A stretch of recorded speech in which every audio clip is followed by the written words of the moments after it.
going to give you guys a couple more minutes to finish out your reading of each other's essay. And what we're actually going to create is a map.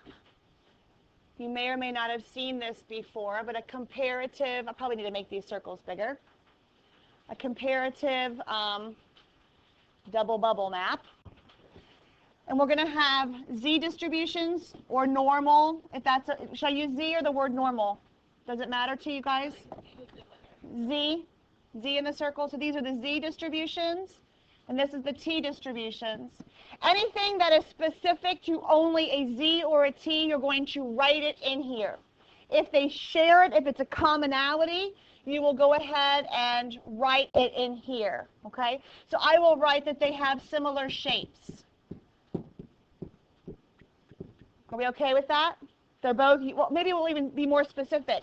They're both unimodal and symmetric. Should we say that? So unimodal and symmetric. We're going to create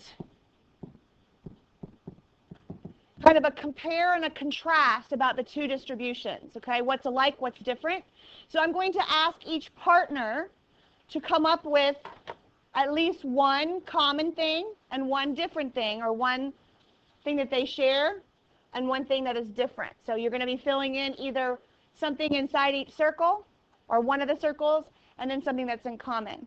Okay, we might run out after a certain time, so maybe we should just pick one for right now, and then if we'll come back through, we'll add a second if we have extras, okay? So maybe just one thing that I'm going to ask you guys to do. So I'm not going to call on you. I'm just going to go ahead and pause the recording, have you guys come up as you see fit. Decide with your partner what thing you'd like to add to this map, and we'll go from there, okay? Okay? So we have some differences, and I'm going to highlight those differences in one color, much like you were supposed to do on your essay. Z-scores are used with proportions. I agree. Okay? I think there is one occasion where we can use a normal distribution with when we're talking about means, but anytime you're given proportions, you always use Z's. That is true. Smaller critical values. What is meant by that? Whoever wrote that? Smaller critical values. Who wrote that? Oh, you wrote it? No. Oh, you wrote it. Okay. What did you mean by that? Smaller critical values. So Z star is always smaller than T star. Why is that true? What does T star have to deal with that the Z's don't? Degree of freedom, and that's going to affect your critical values, and they do make them larger. I agree. Okay? The large enough condition, what is meant by that? Which condition is the large enough one that we have to do with Z's? NP is greater than 10 and NQ is greater than 10, right? Isn't that something that's only true with proportions?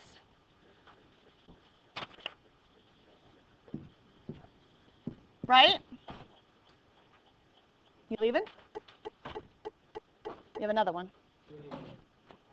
Email me if you got your letter. I'm waiting right now. I don't know. When does it say on there? This one says 120. This one says 130. So you just sit down. All right. All right. Okay. Good playing you. I know. All right. So let's go ahead and look at T's now. T's are dealing with means, and I agree with that. That's a difference. Smaller sample size. What do they mean? What do you mean by smaller sample size? Who wrote that? What is smaller sample size? What do you mean, Sean? Well, usually, like, for the deal with, like, hundreds of people, and then that's just, like, a really small amount. Okay. So when you talk about asking people's opinion or a question when you're dealing with a poll or a proportion, you have to deal with a large sample size. We don't need a large sample size, as large of sample size when we're talking about T's. I agree. Hence that beer example that I talked about last class and flex. We don't want a large sample size because then everything's going to be great. Right? Okay. Agreed. What is meant by the nearly normal condition? That is a new condition for T's, the T distribution. What is meant by that? What do you have to check for something to be nearly normal? What am I looking at, Monica? I'm looking at the shape of the distribution. It should be unimodal and symmetric, right? And you could also check the normal probability plot, if you remember what that is from a long time ago. Okay? So those are the nearly normal condition. You're going to be looking at graphs.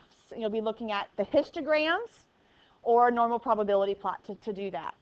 And then we also have this new idea of what's called degree of freedom. What's the formula for it? N-1. And we talked about this during Flex last class, but that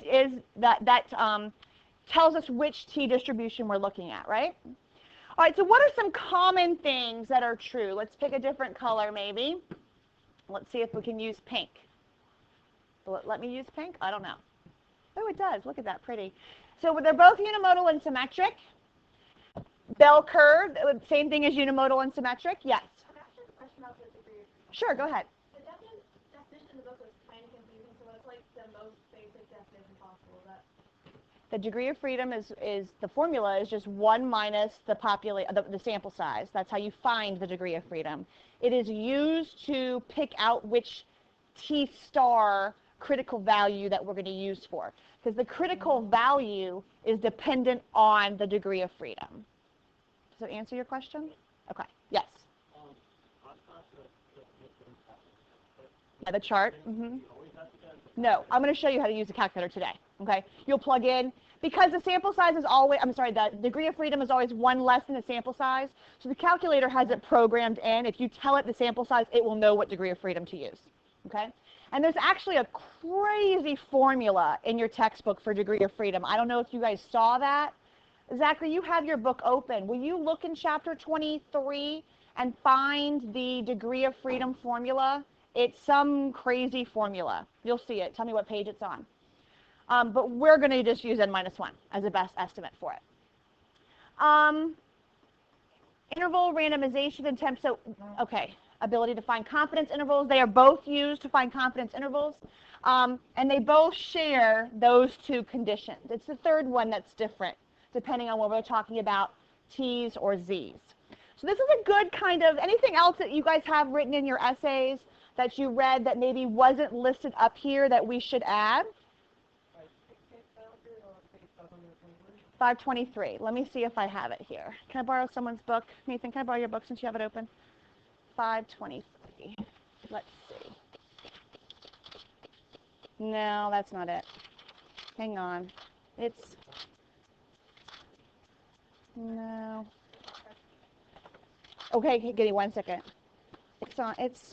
I'll find it. It's not something we need. Don't worry about it right now, Zachary. It's okay.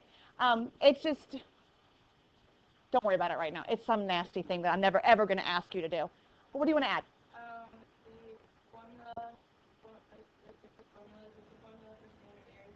That's true.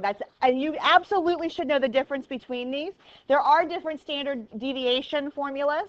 So we know that with Z's, the standard deviation, we'll put it, this is supposed to go inside the circle, right, because it's different, that the standard deviation for the proportions is just the square root of PQ over N. Would you agree with that?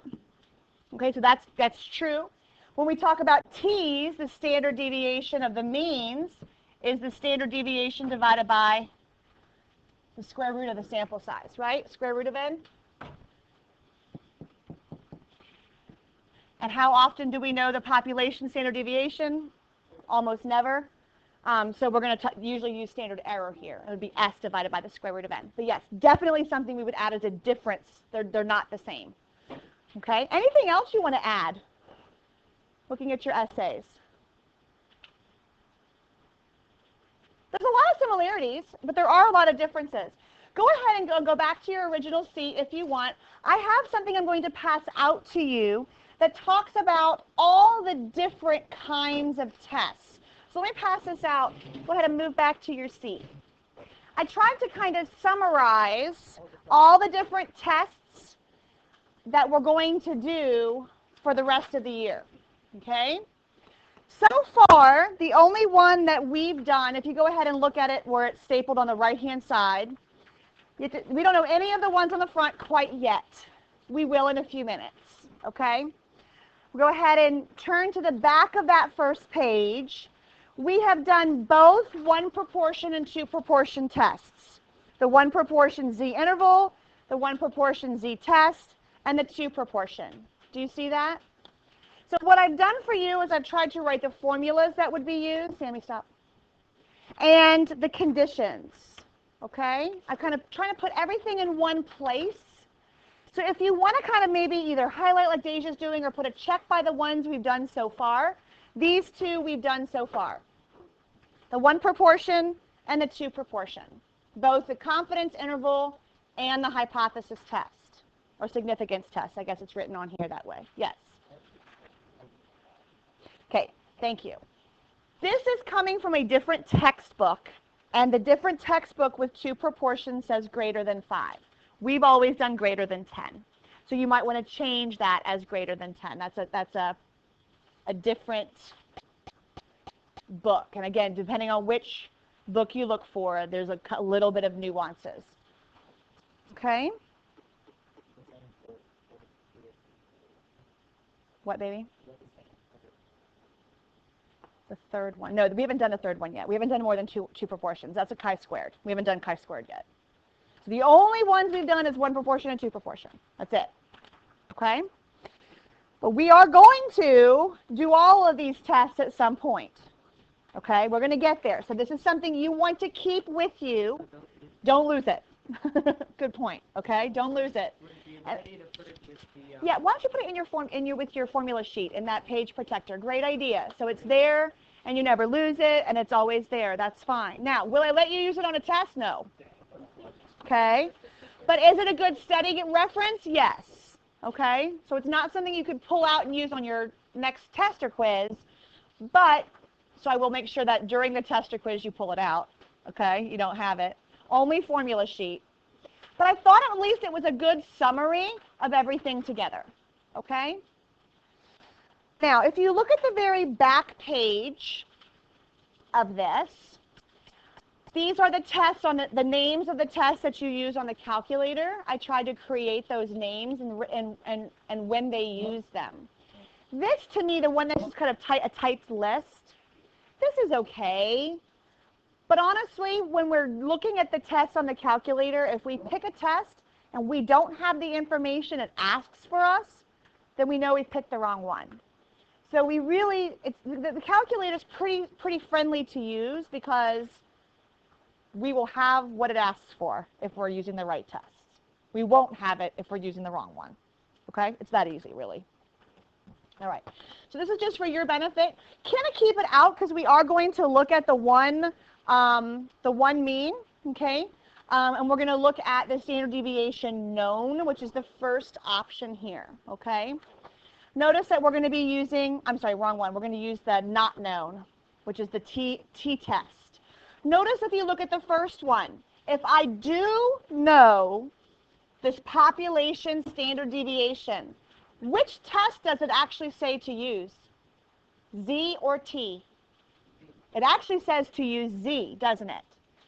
So back here, when we say we use with proportions, we can also use the Z if we know the population standard deviation. Okay? So we probably should add that somewhere. But just so you know, if you know the population standard deviation, it is okay to use Z procedures is the way we say it. Z procedures or T procedures. Most often we don't know it. So most often we will have to use the T. Population standard deviations are very rare to know. Okay? So it is a rare time that you could use Z. Most often we will use T. Okay. So do me a favor. You can keep this out if you want, but we today will be looking at the middle row because this is our T procedures. And this will be our conditions that we're looking at and the formulas that we're looking at, okay? Yes, this is notes. Do you want to go ahead and take your notes out for me? Absolutely. If you look at that second row here that I'm mentioning, look at the conditions. Are they conditions that look familiar to you? They should. Didn't we do those early on when we talked about the NFL salaries? And we talked about that really early on when we talked about means. Didn't the sample, the population was either normal or if it wasn't normal, we had to check the nearly normal condition. The sample size had to be, if it was greater than 40, it didn't matter. Well, it depends on which textbook you're looking at, 30 or 40. I would accept either, okay, kind of like the 5 or the 10. I would accept either. I think our textbook says 30, right? Yeah. Another text, this is obviously made with a different textbook in mind, which is fine. Just change that to 30. That's okay. So it can. But if the sample size is between 15 and 30, we have to check for the nearly normal condition. We're going to check that the histogram is unimodal and symmetric, or probably should do both, that the normal probability plot shows a line. Okay? So these are conditions we have addressed in the past, but they are different from the proportions conditions which are on the back, right? We're not looking at NP greater than 10 anymore, right? Okay. So you can keep this out if you want, and we'll kind of reference it back and forth. But now we're going to kind of look for the references or means. Okay? We talked about the brewery, and we talked about this before, and the T distribution and that kind of thing. Okay? Sometimes it's called the student's T. Your book also refers to it as Gossett's T. Why it has to have so many names, I have no idea. Okay? It's just the T distribution. Gossett's, students, whatever. This is kind of an important sentence, and you don't need to necessarily write it down, but the T distribution is a whole set of them, and we talked about this before, and the degrees of freedom kind of limit to us which one we're going to be talking about. But I think this is kind of an important one. Didn't we say back last Friday during Flex that a T distribution has what kind of tails? Fat tails, or fatter tails, right? And as the sample size increases, those tails shrink, okay? And they become less fat, and they become more normal. So as your sample size increases, which also means as the degree of freedom increases, then the distribution looks more and more normal. So, and that kind of makes sense. So we don't even need to use the T distribution if we have a huge sample size, because it's just like a Z, right? It's almost normal. So you're not going to get a whole lot of different answers with the large sample sizes between the two. It's those really small sample sizes that we have to really be careful and use the T distribution. Okay? So we know this. This is stuff that's not new to us. Now, in science classes, we often don't have large sample sizes. We have small sample sizes, and they are revolved around averages or means of something, and so you will be using the T distribution quite often. So some of you that are in IB Bio have seen the T distribution, or did you take AP Bio? No, what did you take any AP Science class? Okay. Okay.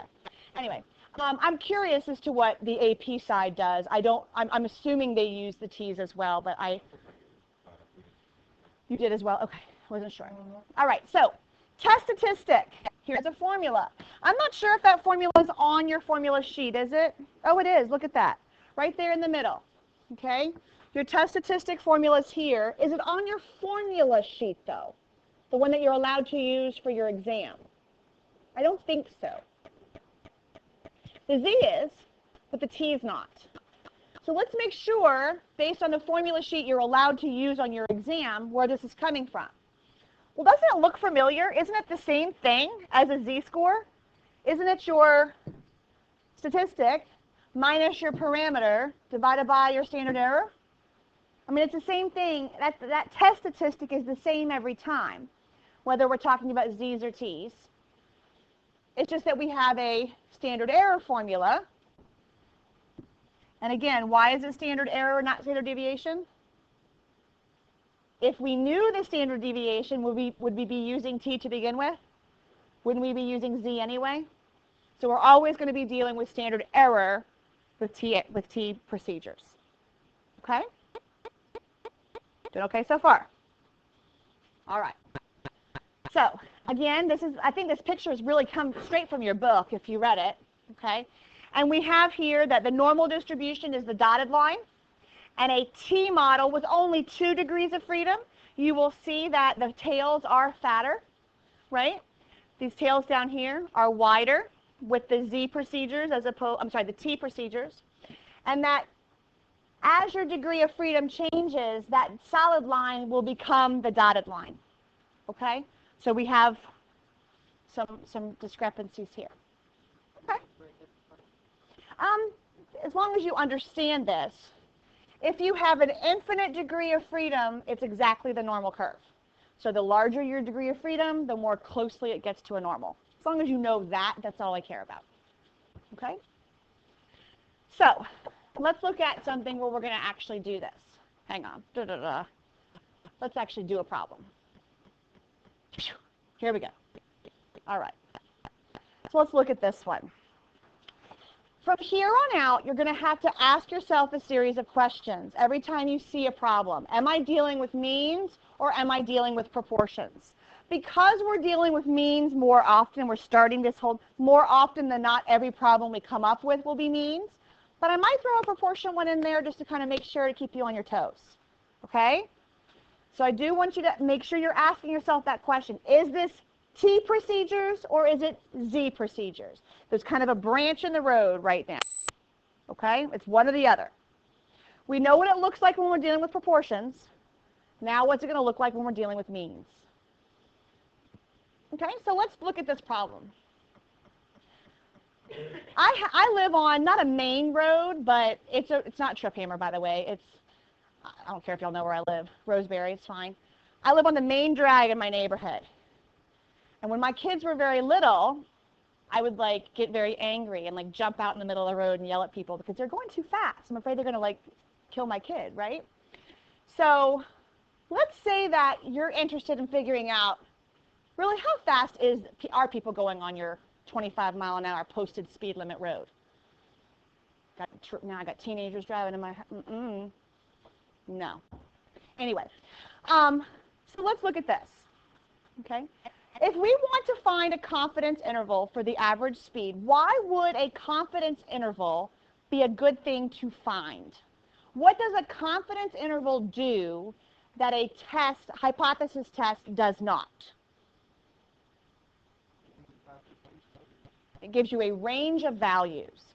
So it actually gives us, we are 95% confident that the average speed is between blah, blah, blah, and blah, blah, blah. Okay, so it will give us something. That's good. And with the hypothesis test, all we know is that they're either going the posted speed limit or they're going faster or slower, depending on which test we do or which alternative hypothesis we test. So I'm going to pause it. I think you know how to do this already. Go ahead, use the calculator, it's fine, and tell me what the 90% confidence interval would be in this case. So stat test, which test am I picking if I'm trying to find an interval? T interval. Okay? We know we're going to be using means because we're looking at the mean speed or the average speed of the people racing down my road. Okay? And so if I go and I go ahead and I pick and pretend, yeah. No, I haven't, but that's a good one. So if I go to stats and over to tests, T interval, we're not talking about proportions, but T interval, what does data versus stats mean? Okay. When we're dealing with means, sometimes we're given a list of, here's a list of all the speeds that I got. I actually am given the raw data. Okay, am I given the raw data here? No. So if I was, I could go ahead to my list and plug in those numbers. And that's an option for us. But we're not. We're going to go ahead and go over to stats. And it's going to ask us some things. X bar, what is the mean speed in my problem? 31. Oh, goodness. Where'd it go? Sorry. T-test. T-interval, sorry. All right, so stats, 31. Right here. Mean speed of 31 miles per hour. Well, come up here, baby. Come sit right here. What was the standard deviation that was given to us in the problem? 4.25. Now, that's not the population standard deviation, is it? Isn't that the standard deviation of my sample, right? Okay, just make sure, because it's just our sample standard deviation. And what was the same? How many cars did we sample? 23. And we were going to do a 90% confidence interval. So am I given everything that I needed to answer the question? Okay, so we know we have the right test in our calculator because we have all the information that was given to us, and we'll calculate it. So we know that the average, it's going to go away, hang on. Oh, look at that, it stayed up there for me. 29.478 to 32.52. Okay, if the posted speed limit was 25 miles an hour, are people speeding on my road? By how much? 4 miles an hour. So if the posted speed limit was 25, did I capture 25? No. If I did capture 25, could I say they were speeding? I couldn't say it. Even if the number on the left-hand side was 25, but the right-hand side was 32, if 25 is captured, they're not speeding. If it's over 25, then it's not captured, okay? But it's not captured here, so we can say fairly definitively, with 90% confidence, that people are speeding on my road. And you would get that by subtracting 25 from each of those. You get about, what, 4.4, 4.5, about 4.5 to 7.5 miles per hour over the speed limit. I didn't capture it. Oh. So let's for giggle's sake that I got this as my confidence interval.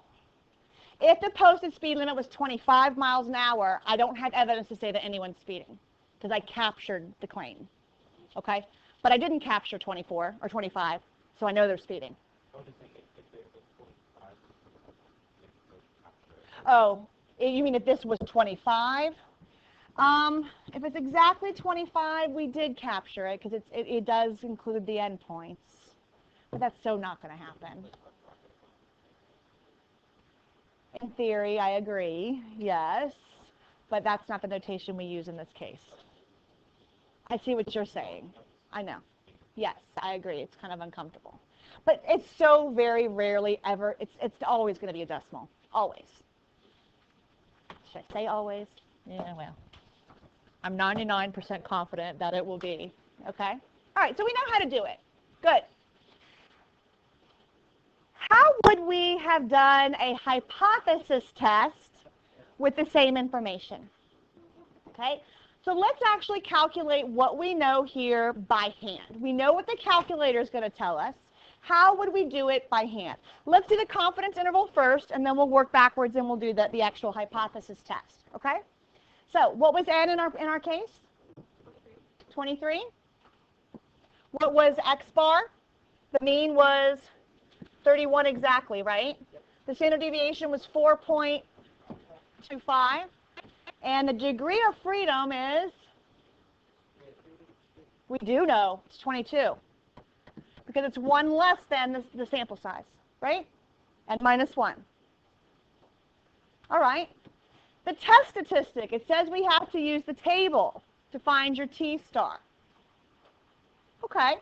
So let's do that. Let's practice. So go ahead and get your table out. There is an inverse t function on your calculator that I'll show you in a minute.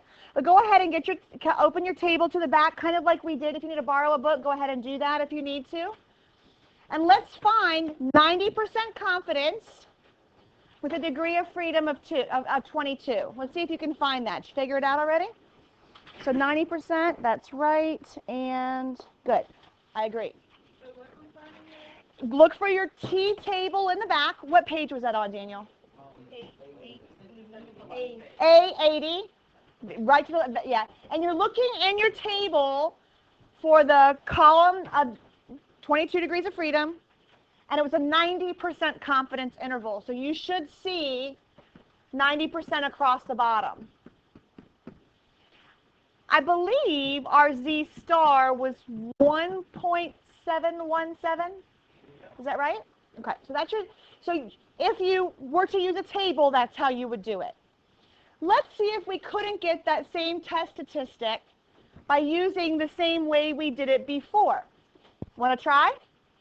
So if we did 90%, wouldn't we have a tail on either end?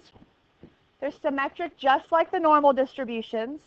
The T star would be, now, when we did this before, didn't we do inverse norm? Well, we don't have normal distributions anymore, we have T. So, believe it or not, there's an inverse T function on your calculator, but you have to have an updated operating system for it to show up. So, if you are using your own personal calculators, please check for it. If you don't have inverse T, it means your OS needs to be updated. It should be there in theory, yes. So if we go to T distributions, go to second bars, and inverse T is option 4. Now that is if, make sure yours is there. Anyone not have it? It's on the school calculators, but your own personal ones. We're good? Okay, good. That just means your OS is updated, that's all. Yep, under distributions. Scheduling. Okay, not scheduling, you're a senior. Okay, so inverse T. Now, what is it going to ask us that the other one did not? Degree of freedom. So we do have to tell the calculator that. What area are we interested in? 0.95. Because we do have to include one of the tails. Do you agree? Just like we did before, okay? So we're going to plug in 0.95. And the degree of freedom is 22. And if we go ahead and do that, we will get 1.717, just like we got with the table. Okay? So it's the same thing. It's just now we're using the T distribution rather than the normal distribution. You don't have to. I wanted to show you it was there. Okay? Would anyone prefer to use the table opposed to the calculator? Okay? I will provide T tables for you on the test or quiz if you would like them. They are provided for you on the actual AP exam as well. But using the calculator to find the T star is fine. Okay? So remind me of that, folks, when you take a quiz. I'm not going to remember to make a copy of it. Yes? Oh, T star, thank you. I'm so used to writing Z's. You're going to have to keep reminding me, but it is T star. Thank you. Absolutely right.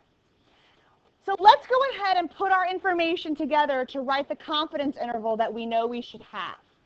So the confidence interval formula, if you have it, if your formula sheet out, you'll see it. Okay? It's your test statistic plus or minus your T star times your standard error. Do we have all that information? So let's make sure we do. The X bar was 31. Plus or minus, we just found this number. Our standard error was 4.25 divided by the square root of 23. Let's make sure we get the same confidence interval that the calculator would have given us. We should, okay? So let's go ahead and just double check. So 4.25 divided by the square root of 23. We'll multiply that by 1.717. Actually, you know what we'll do? I'm going to go ahead and just capture so we're exact. So my margin of error is 1.52. And I'm going to add that to 31. So 31 plus that is 32.52. And 31 minus that is 29.48. And hopefully that is the same thing that the calculator gave us back here. And it is. Okay? So, what do you think I'm going to ask for you in terms of the work needed if I ever ask you to find a confidence interval when it comes to means. Okay? You're more than welcome to just tell me this, and then go straight to an answer, and then that answer can be what the calculator gave you. Okay? Because they should match up and be the same.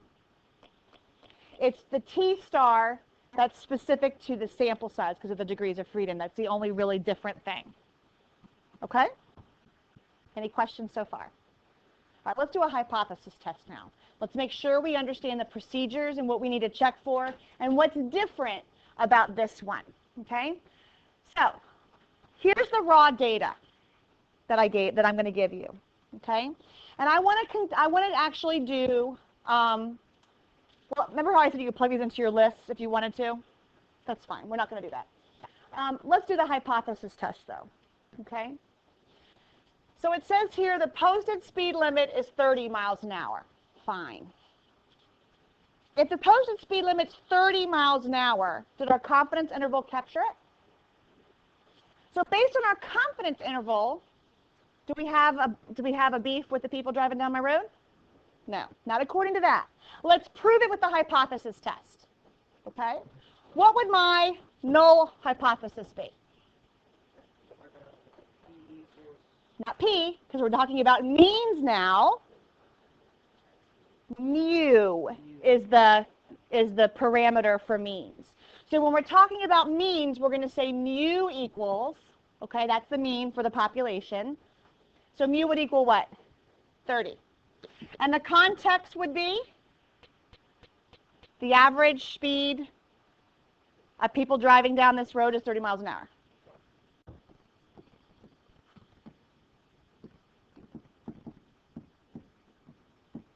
Okay, what about the alternative hypothesis? What would it be? Well, we want to figure out whether it exceeds the limit. Exceeds is your key word, which means we're going to say it's greater than 30. Okay? So mu is greater than 30. We think it's, so we're going to say that the average speed is greater than 30.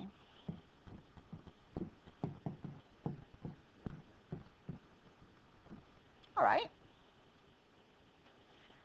We also, there's not room here, but before I proceed, what do I need to do?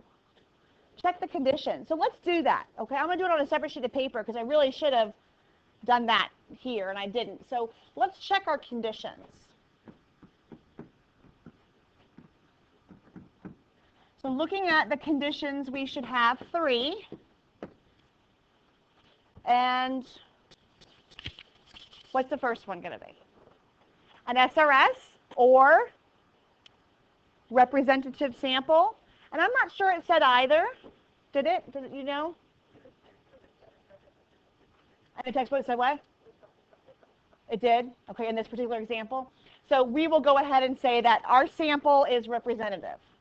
We have a representative sample. Now, in order to be representative, we probably should do people speeding at 2 in the morning, people at 3 in the afternoon, coming home from work, leaving for work, coming home for lunch. That's a pain in the neck, but we'll try. All right.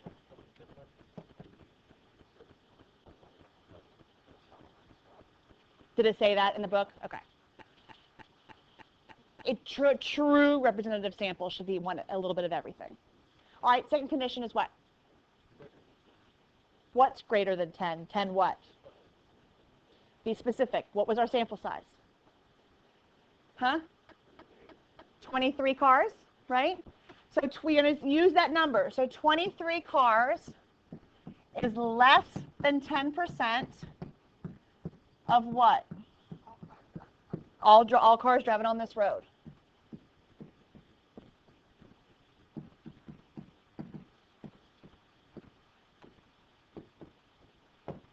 Okay? What's a third condition? This is the one that's different. Normal enough. Okay? So what does that mean in this case? I would have to make a histogram, which means I really need to use that raw data, right? So if we have the raw data, which you do, I'm going to pause the recording for a minute. I want you to use this as our raw data and check the nearly normal condition. Is it? Yes or no, and tell me why.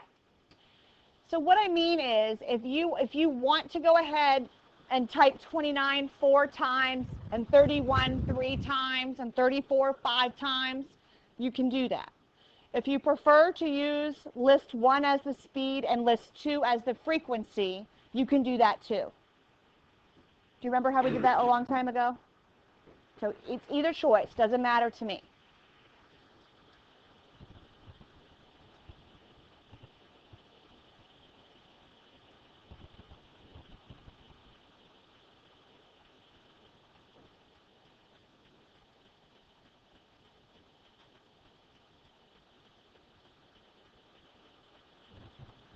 So I went ahead and used the frequencies as list 2 and the speeds as list 1, so that when I'm checking the normal condition, I will have to put my frequency in there.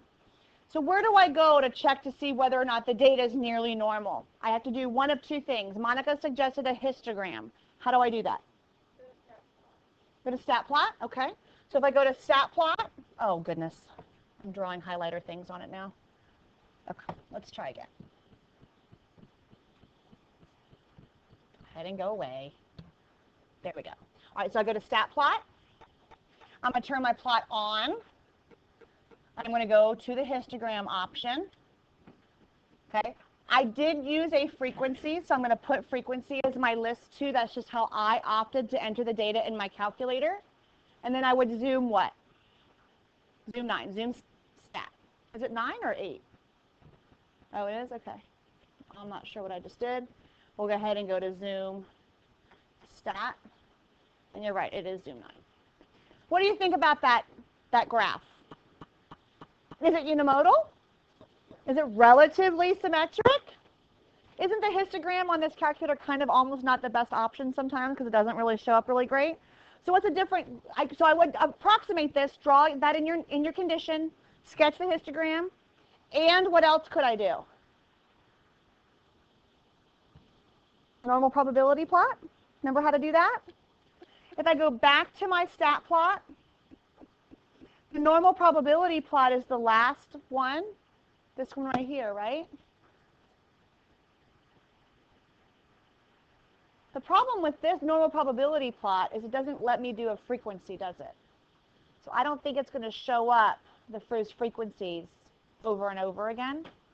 So that one's not going to be, unless I go back and enter them in separately. So that's going to be hard, okay? Let's just see what it looks like. I don't think it's going to work out super great because of that. Oh, but it does anyway, doesn't it? Pretty darn normal, don't you think? Pretty straight. So both of those together, in my opinion, satisfies the nearly normal condition. So how would I write that so I would get full credit on my quiz? Yes, that's how you would get your full credit. She just answered my question, okay? So you would go ahead and draw, I'm not sure exactly what the graph looked like. Whoa.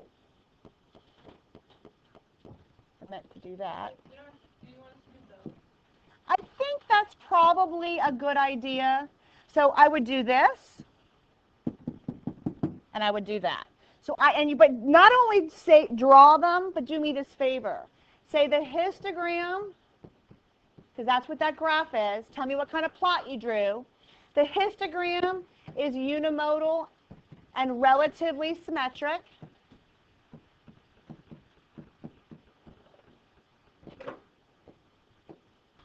And what else would we say? That the normal probability plot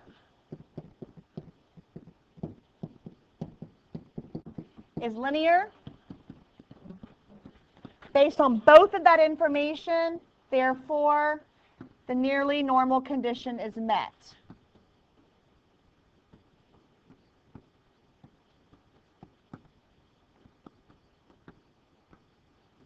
Okay? So that's what we're checking for.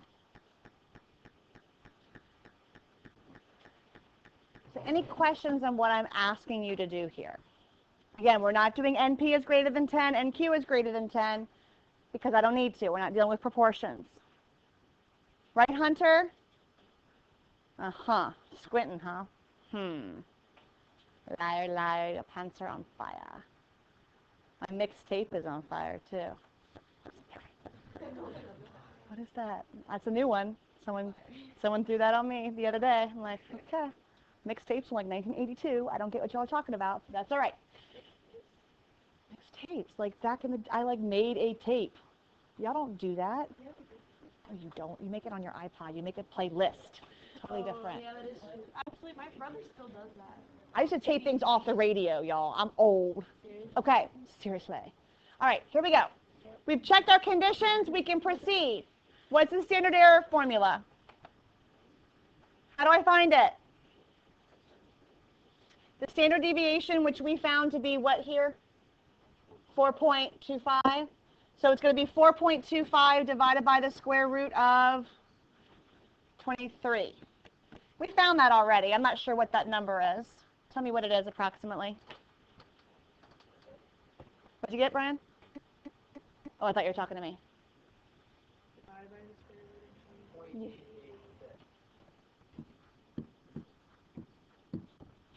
The test statistic.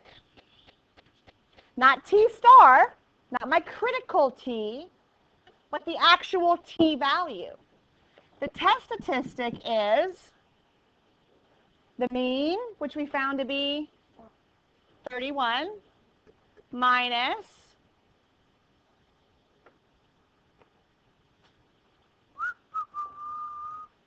well, the standard deviation goes down here. Wouldn't you agree?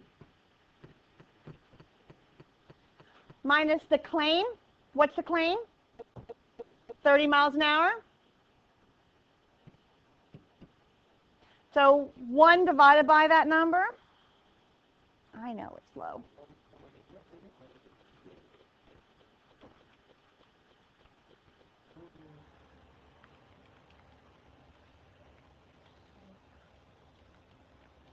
So we're going to say 1 divided by that number. Where did I get the 1 from?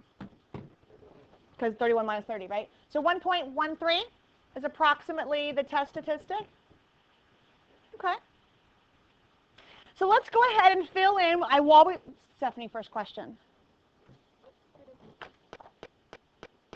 31 is the mean. So this is 31. X bar.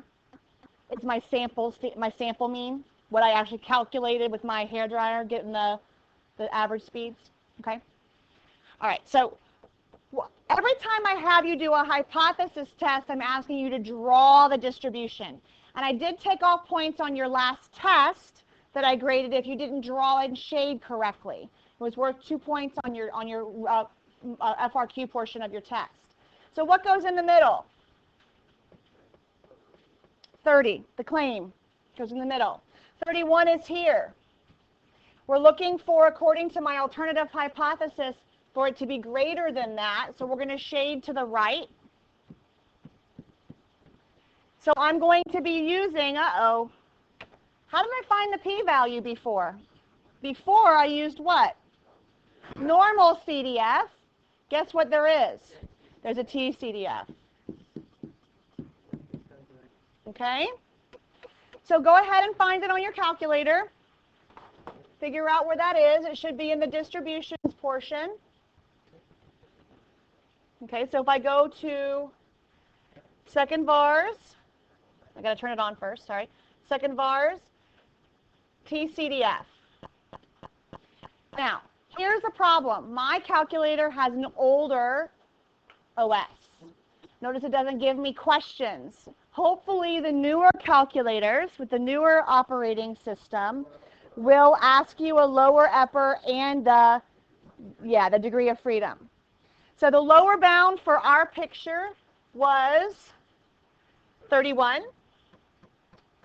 The upper bound was E99. Oh, wait a minute. Guess what? That's not going to work. Whenever we're dealing with, because it's not asking us for a mean and a standard deviation like it did with normal, did it? So anytime that we're dealing with t's, we actually cannot draw them with these numbers. You actually have to draw them with the actual test statistic. So that you're going to have to put 0 and in this case 1.13. So you're going to have to put them in the standardized part in the calculator. You can't use the 30 and 31. You have to use the test statistic in this case. So it's going to be 1.13 to E99. And then our degree of freedom was 22. Okay? So when I go ahead and get this, you should have gotten 0.135. Is that what you got? Okay, good. So we're going to go ahead and make sure we do that. So 1.13 to E99, degree of freedom was 22, and we got, what was it, I'm sorry? 0.135? Okay. So in context, what's that probability of? Probability that the likelihood that our sample happened by chance. What am I going to compare it to? Still 0.05. In this case, our confidence interval was what? 90%, wasn't it? So what should we compare it to? 0.1. Okay? But even so, isn't it still greater than 0.1? So because this is greater than 0.1, what are we going to do? Do we reject or fail to reject? Fail to reject. It's not small enough, which means what in context? People are what? They're not speeding. We do not have evidence to suggest that people are speeding on Triphammer Road.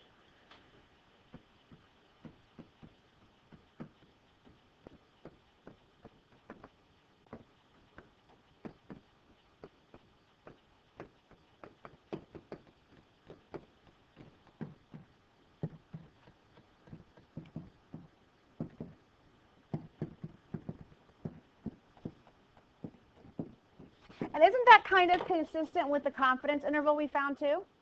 Because the confidence interval captured 30, didn't it? So based on the confidence interval, we didn't think people were speeding. And now we've actually done a hypothesis test with a p-value, not speeding. Okay? Double check this all in your calculator for me. Which test are we going to go to? What test am I going to on the calculator to double check that I got the right p-value and all that stuff?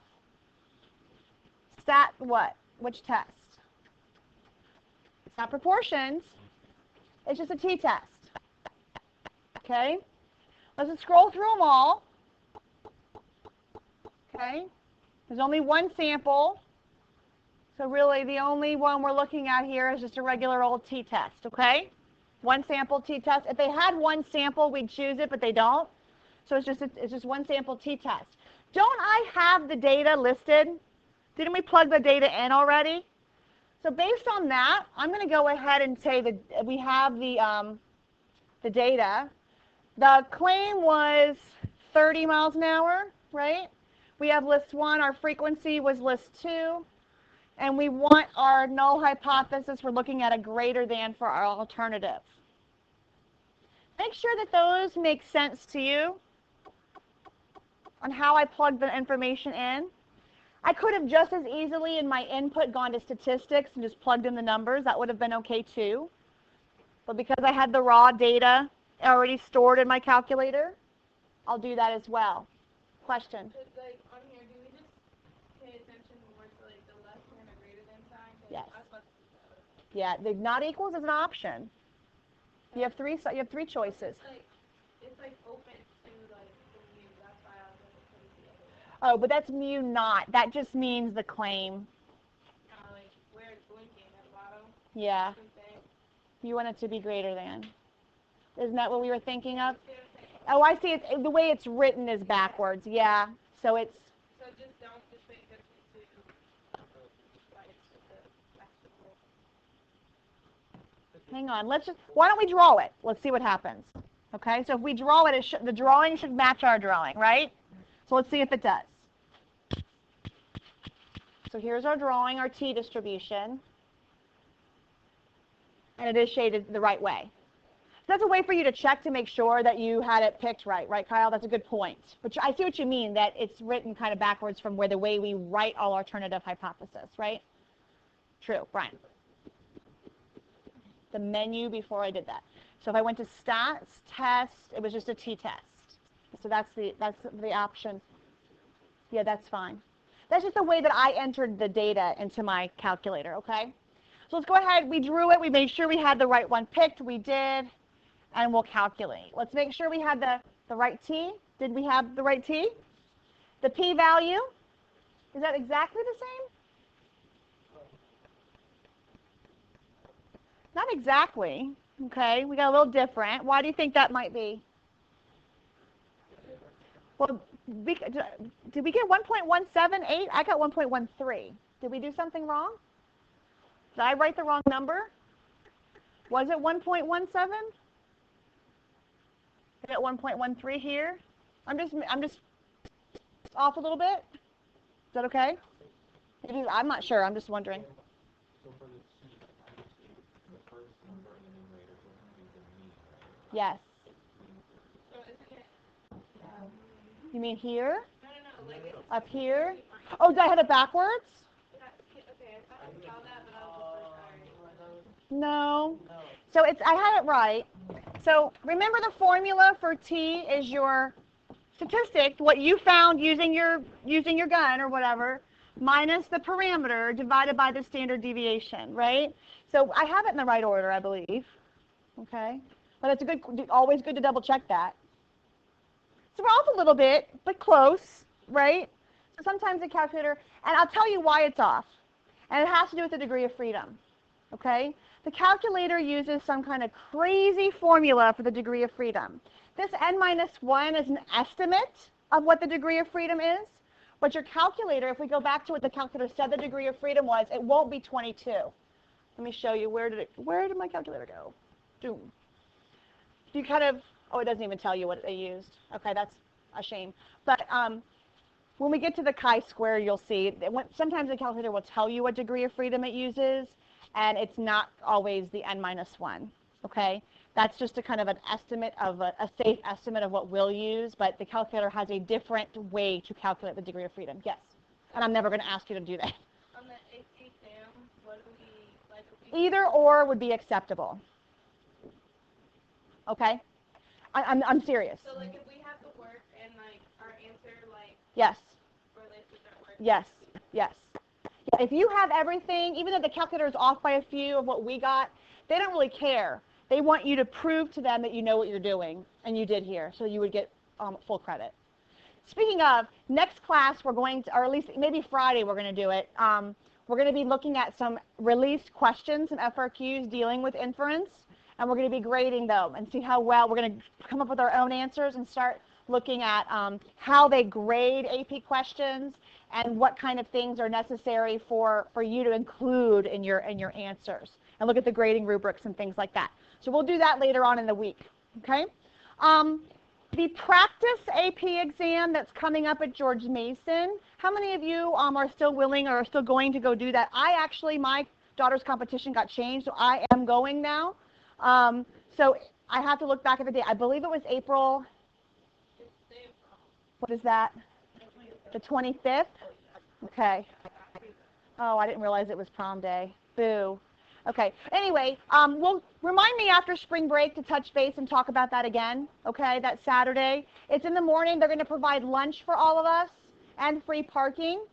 So we'll talk more about that. But have me bring that up after spring break. Okay?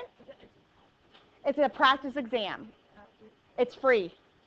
It's free to you. It's free to park. Like George Mason's math department is paying for it for all of us. Okay, there are 9 schools participating. We're one of 9 in all of Northern Virginia to have this opportunity. So it's a big deal. Huh? No, this is the only one. This is the first time they've ever done it. Ever. Oh, any schools? I'm not sure what other schools. I don't know if there are any other in Prince William County, honestly. I think we might be the only one. I'm not sure. Okay, you have homework. You know you do. So let me tell you what it is.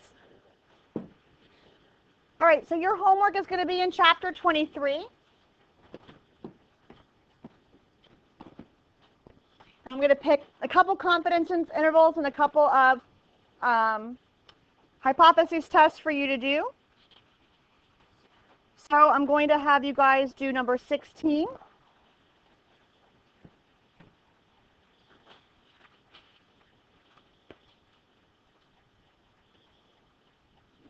We'll do 16 and 17.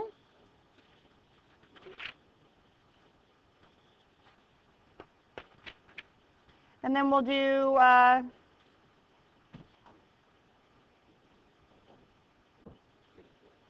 25 and 26.